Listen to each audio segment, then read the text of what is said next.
Hello guys, welcome back to my channel సర్దాస్ kitchen. మన కిచెన్లో ఈరోజు మొక్కజొన్న గారెలు వేసుకుందామండి. చాలా చాలా టేస్టీగా ఉంటాయి, చాలా క్రిస్పీగా ఉంటాయి, చాలా బాగుంటాయండి. ఈ రెసిపీని మీరు కూడా తప్పకుండా ట్రై చేయండి. ఇది మనకి హెల్త్కి కూడా చాలా మంచిదన్నమాట.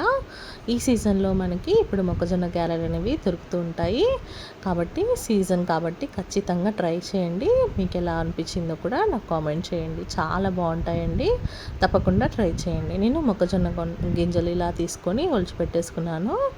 ఆ తర్వాత మనము ఒక జార్లోకి, మిక్సీ జార్లోకి కొన్ని పచ్చిమిర్చి వేసుకున్నాను. నేను స్పైసీకి అంటే మీకు కారం ఎంత తినగలుగుతారో అంత చూసి వేసుకోండి. నేనైతే పచ్చిమిర్చి ఎక్కువగానే తీసుకుంటాం మేము కారం అనేది, అందుకే నేను కొంచెం పచ్చిమిర్చి ఎక్కువగానే వేసుకున్నాను.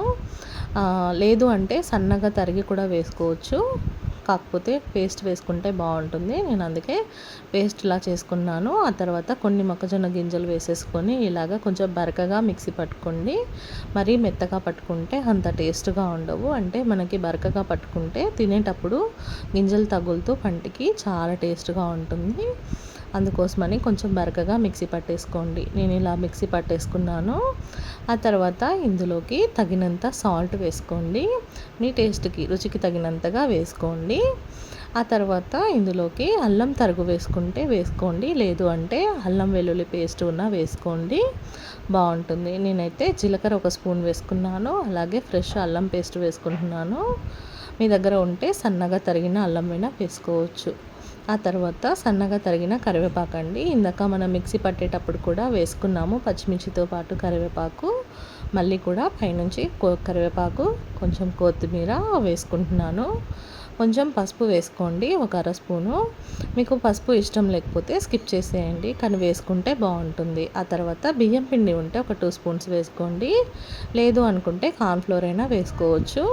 ఇది వేసుకోవడం వల్ల మనకి క్రిస్పీగా ఉంటాయి, తినేటప్పుడు క్రంచీగా అనిపిస్తుంది, చాలా బాగుంటాయి. అందుకోసం అనేసి కొంచెం కార్న్ఫ్లోర్ నేను ఒక 2 స్పూన్స్ వేసుకున్నాను. మీ దగ్గర బియ్యం పిండి ఉన్నా వేసుకోండి, లేదు అంటే కార్న్ఫ్లోర్ ఉన్నా వేసుకోండి. ఇలాగా మన చేతిలోకి అద్దుకుంటే చక్కగా గారె అనేది వస్తుంది, చాలండి. తర్వాత ఒకవేళ లూజ్గా ఉండి మనకి గారె అనేది రాకపోతే ఒకవేళ ఇంకొక 2 స్పూన్స్ వేసుకోండి, బియ్యం పిండి కానీ కార్న్ఫ్లోర్ కానీ. ఒకసారి అలా మన చేతిలోకి తీసుకొని చూస్తే అర్థమైపోతుంది.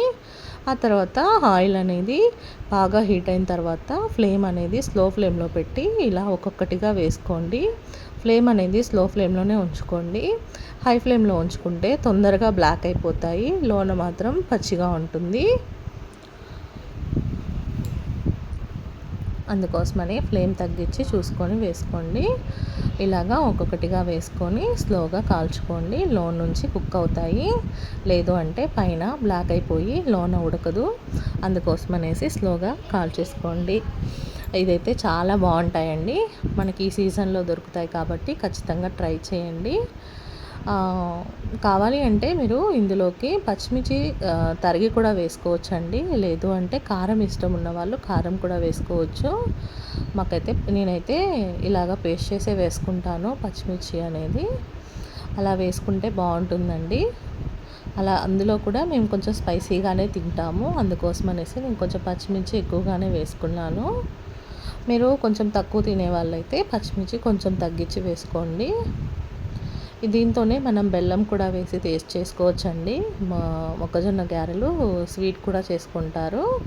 దీంట్లోనే సేమ్ అండి, మనం మొక్కజొన్న గింజల్ని మిక్సీ పట్టేసి దాంట్లో బెల్లం తరుగు వేసుకొని మనం స్వీట్ కూడా చేసుకోవచ్చు అనమాట. స్వీట్ గారెలు కూడా చేసుకోవచ్చు. ఆ రెసిపీని ఇంకో రోజు నేను పెడతాను, చూడండి. ఇలా ఒక్కొక్కటిగా వేసుకుంటూ స్లో ఫ్లేమ్లో పెట్టుకొని ఇలా కాల్చేసుకోండి. చూసారా మనకి పైన ఎంత క్రంచిగా కనిపిస్తున్నాయో, ఇలా గింజలు కనిపిస్తున్నాయి చూసారా, చక్కగా వేగాయి అన్నమాట. మనం తినేటప్పుడు పంటికి తగులుతూ కమ్మగా టేస్ట్గా ఉంటాయి. మీరు కూడా ఇలానే చేసుకోండి. ఎలా వచ్చిందో నాకు కామెంట్ చేయండి. అలాగే నా ఛానల్ ఫస్ట్ టైం చూస్తుంటే కనుక ప్లీజ్ సబ్స్క్రైబ్ చేసుకోండి, లైక్ చేయండి, షేర్ చేయండి, కామెంట్ చేయండి. ఈ వీడియోపై మీ అభిప్రాయాన్ని నా కామెంట్ రూపంలో ఖచ్చితంగా తెలియచేయండి. థ్యాంక్ యూ సో మచ్ అండి. చూసారా మనకి గారెలు అనేవి ఎలా ఉన్నాయో.